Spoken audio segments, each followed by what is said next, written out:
तो नमस्कार, स्वागत है आप सभी का आपके अपने यूट्यूब चैनल एग्ज़ाम धुन में।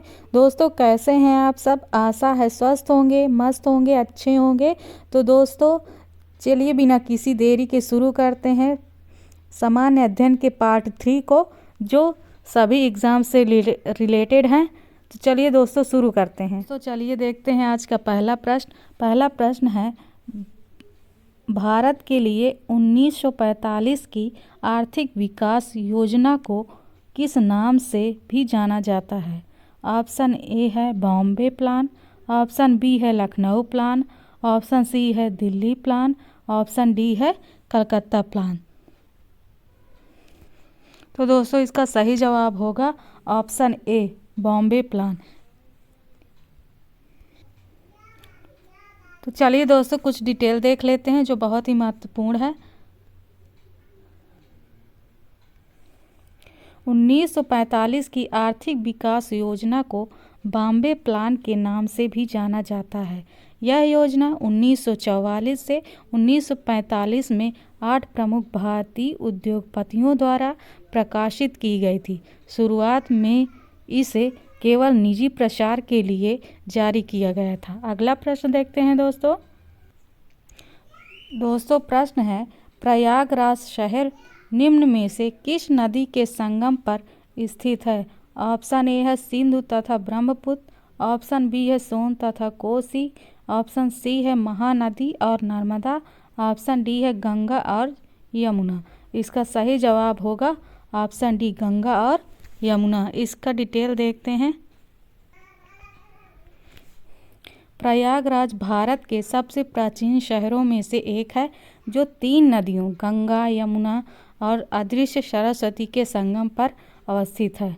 प्रयागराज में प्रत्येक 6 वर्षों में कुंभ और प्रत्येक 12 वर्षों में महाकुंभ यहाँ पर तीर्थ यात्रियों का सबसे बड़ा आयोजन है। अगला प्रश्न देखते हैं दोस्तों। अगला प्रश्न है, पृथ्वी की नीफे परत सम्मिश्रण है। ऑप्शन ए आयरन और टिन, ऑप्शन बी सोडियम और selenium, option C nickel iron, option D silicon और आयरन। तो इसका सही जवाब होगा ऑप्शन सी निकेल और आयरन। दोस्तों इसका डिटेल देखते हैं। पृथ्वी के अंतरतम को 3 परतों में विभाजित किया गया है। पहला है सियाल जो सबसे ऊपरी परत है, यह सिलिका और एल्यूमीनियम से निर्मित है।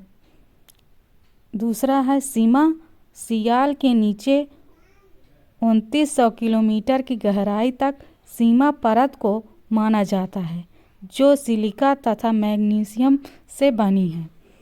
तीसरा है नीफे, सीमा से 6371 किलोमीटर की गहराई तक नीफे परत का विस्तार होता है, जो निकिल तथा आयरन से निर्मित है। अगला प्रश्न देखते हैं दोस्तों। अगला प्रश्न है, निम्नलिखित में से कौन सा बायोस्फीयर रिजर्व मेघालय में स्थित है? Option A Panna, option B Similipal, option C Manas, option D Nokrek. इसका सही जवाब होगा option D Nokrek.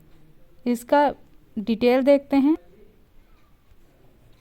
Nokrek biosphere reserve Meghalaya राज्य में स्थित है, जबकि पन्ना मध्य प्रदेश में, सिमलीपाल ओडिशा में तथा मानस असम में स्थित है। अगला प्रश्न देखते हैं दोस्तों। अगला प्रश्न है, साइमन विरोधी आंदोलन का नारा था।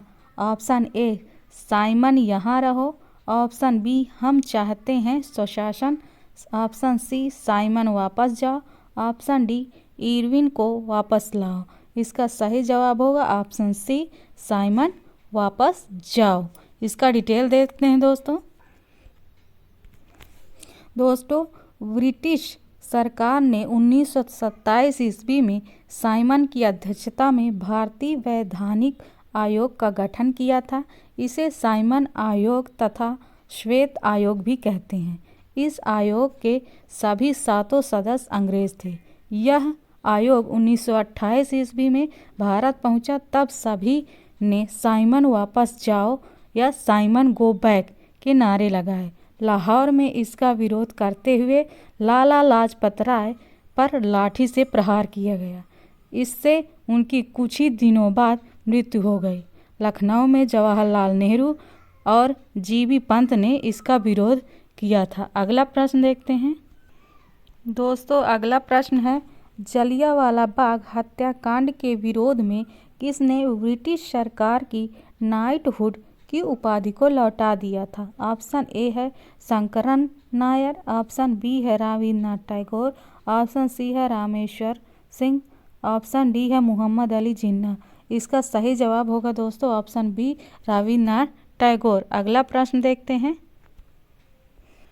दोस्तों। अगला प्रश्न है, गदर पार्टी की स्थापना कहाँ पर हुई थी? Option A Germany, option B संयुक्त राज्य अमेरिका, option C France, option D England, option E है उपयुक्त में से कोई नहीं। तो इसका सही जवाब होगा ऑप्शन बी संयुक्त राज्य अमेरिका। दोस्तों इसका डिटेल जानेंगे। दोस्तों वर्ष 1913 में अमेरिका के सैन फ्रांसिस्को में गदर पार्टी का गठन किया गया। इसके संस्थापक लाला हरदयाल तथा अध्यक्ष सोहन सिंह भाकना थे। इस संस्था ने एक साप्ताहिक पत्रिका गदर का प्रकाशन किया। सर्वप्रथम यह उर्दू में प्रकाशित हुई तथा बाद में इसका गुरमुखी संस्करण भी प्रकाशित किया गया। अगला प्रश्न देखते हैं दोस्तों। प्रश्न है, 1946 ईस्वी में बनी अंतरिम सरकार में राजेंद्र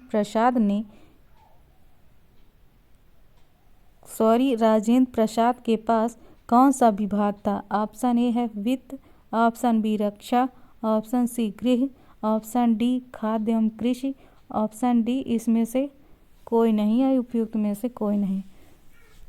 तो इसका सही जवाब होगा दोस्तों ऑप्शन डी खाद्य एवं कृषि। इसका डिटेल देखते हैं दोस्तों। सन 1946 में गठित अंतरिम सरकार में राजेंद्र प्रसाद को खाद्य एवं कृषि विभाग सौंपा गया था। अंतरिम सरकार में बने मंत्री एवं विभाग निम्नवत हैं। पहला सरदार वल्लभ भाई पटेल, गृह सूचना एवं प्रसारण मंत्रालय। सरदार बलदेव सिंह, रक्षा मंत्रालय। तो दोस्तों सरदार बलदेव सिंह क्या है? रक्षा मंत्रालय उनको दिया गया था।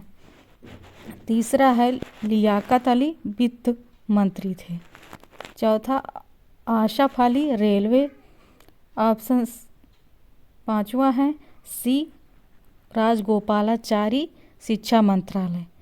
इस अंतरिम सरकार में पंडित जवाहरलाल नेहरू को उपाध्यक्ष का पद दिया गया था।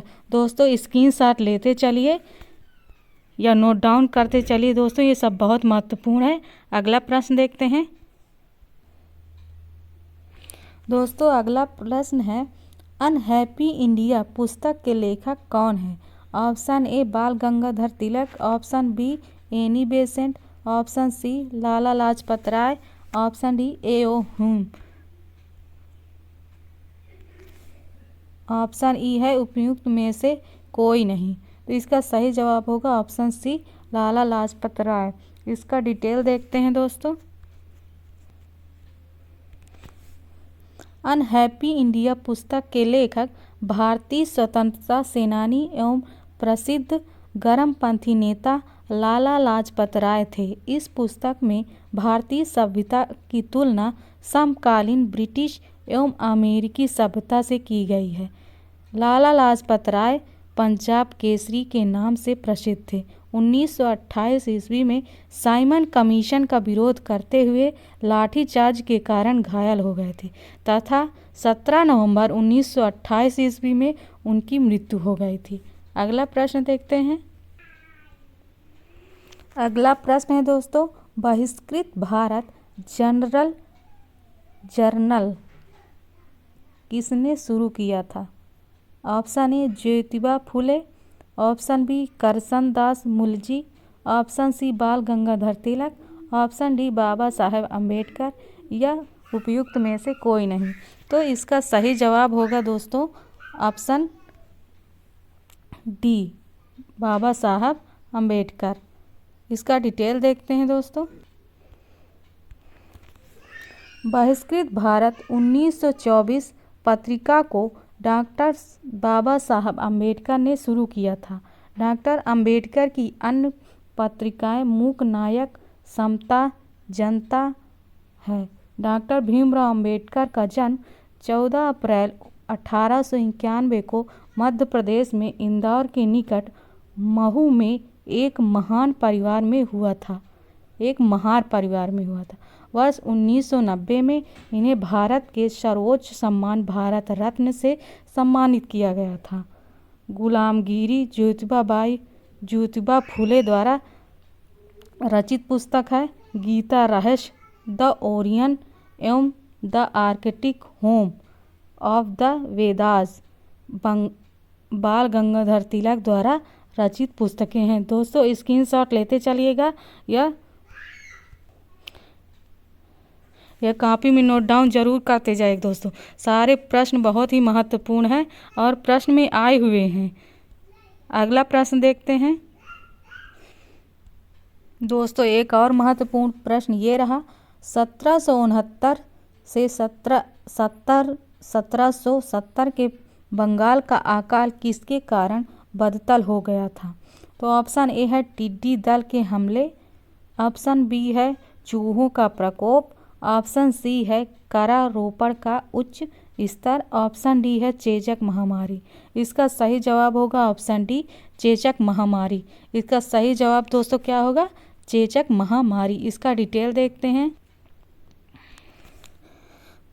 1769 ईस्वी में बंगाल के अकाल की शुरुआत का श्रेय असफल मानसून को दिया गया है, जिसके कारण बड़े पैमाने पर सूखा पड़ा और चावल की लगातार 2 फसलें विफल हो गई। इस अकाल में लगभग 10 मिलियन लोग मारे गए थे। यह अकाल काफ़ी हद तक कंपनी के कर राजस्व में बढ़ोतरी का परिणाम था।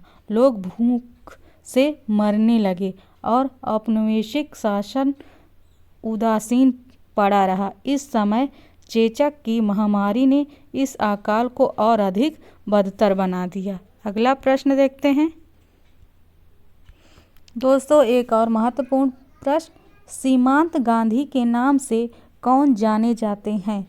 Option A M A. Jinnah, option B Shaukat Ali, option C Abul Kalam Azad, option D Abdul Ghaffar Khan, option E उपयुक्त में से कोई नहीं। इसका सही जवाब होगा ऑप्शन डी अब्दुल गफ्फार खान। दोस्तों इसका डिटेल देखेंगे। खान अब्दुल गफ्फार खान, जिन्हें बादशाह खान के नाम से भी जाना जाता है, वह एक प्रसिद्ध स्वतंत्रता सेनानी थे जो बलूचिस्तान क्षेत्र यानी पश्चिमी पाकिस्तान से लाल कुर्ती नामक दल का गठन कर स्वतंत्रता आंदोलन को नेतृत्व प्रदान किए। शांतिवाद का पालन और महात्मा गांधी से घनिष्ठ संबंध के लिए उन्हें सीमांत गांधी के नाम से भी जाना गया। अगला प्रश्न देखते हैं दोस्तों। और महत्वपूर्ण प्रश्न देखते हैं, कौन सी घटना सबसे पहले हुई, भारत छोड़ो आंदोलन का प्रस्ताव या क्रिस्प मिशन का आगमन या गवर्नर जनरल के पद पर लॉर्ड वेवेल का आगमन। ऑप्शन डी है कैबिनेट मिशन का आगमन। तो इसका सही जवाब होगा दोस्तों क्रिप्स मिशन का आगमन। क्या होगा दोस्तों इसका सही जवाब, क्रिस्प मिशन का आगमन। इसका डिटेल जानेंगे दोस्तों। क्रिस्प मिशन मार्च 1942 में भारत आया और भारत छोड़ो आंदोलन का प्रस्ताव 14 जुलाई 1942 में हुआ और गवर्नर जनरल के पद पर लॉर्ड वेवेल का आगमन जून 1943 में, कैबिनेट मिशन का आगमन 14 मार्च 1946 ईस्वी में। अगला प्रश्न देखते हैं, दोस्तों बार बार कह रही हूँ, या तो नोट डाउन करते जाइए या स्क्रीनशॉट लेते चलिए, अपना इसे रिवाइज ज़रूर करते रहिएगा। दोस्तों अगला प्रश्न है, निम्नलिखित में से कौन सा एक दिल्ली में नादिर शाह के सैन्य अभियान की सफलता के लिए संभव कारण नहीं था? दोस्तों ऑप्शन ए है कमज़ोर मुगल सम्राट, ऑप्शन बी है उत्तर पश्चिम सीमांत में मजबूत रक्षा का अभाव, ऑप्शन सी है दिल्ली की रक्षा के लिए विलंब से तैयारी, ऑप्शन डी है आक्रमणकारी सेना द्वारा बेहतर सैन्य प्रौद्योगिकी का प्रयोग। इसका सही जवाब होगा ऑप्शन डी, आक्रमणकारी सेना द्वारा बेहतर सैन्य प्रौद्योगिकी का प्रयोग। इसका डिटेल देखेंगे दोस्तों। नादिर शाह भारत के प्रति यहाँ के अपार धन के कारण आकर्षित हुआ। वह 1738 ईस्वी के अंतिम दिनों में वर्षों से उत्तर पश्चिम सीमा में सुरक्षा के अभाव के कारण भारत में प्रवेश कर गया। जिस समय नादिर शाह का आक्रमण हुआ उस समय भारत में कमज़ोर मुगल सम्राट मुहम्मद शाह का शासन था। नादिर शाह और मुहम्मद शाह के मध्य 1739 ईस्वी में करनाल के युद्ध में मुगल सेना द्वारा बुरी तरह पराजित हुआ। दिल्ली के अयोग्य मुगल शासक एवं गुटबाजी के कारण नादिर शाह ने दिल्ली में घुसकर भीषण कत्लेआम और लूटपाट की। आक्रमणकारी नादिर शाह की सफलता का कारण भारतीय साम्राज्य में आपसी फूट, अयोग्य नेतृत्व और आपसी द्वेष था। नादिर शाह वापस जाते समय अपने साथियों अपने साथ तख्त-ए-ताउस और कोहिनूर हीरा ले गया था। तख्त-ए-ताउस को मुगल बादशाह शाहजहां ने बनवाया था। तो चलिए दोस्तों, आज के ये कुछ महत्वपूर्ण प्रश्न हैं। आज के लिए बस इतना ही। अगले वीडियो में मिलेंगे, तब तक के लिए शुक्रिया, धन्यवाद।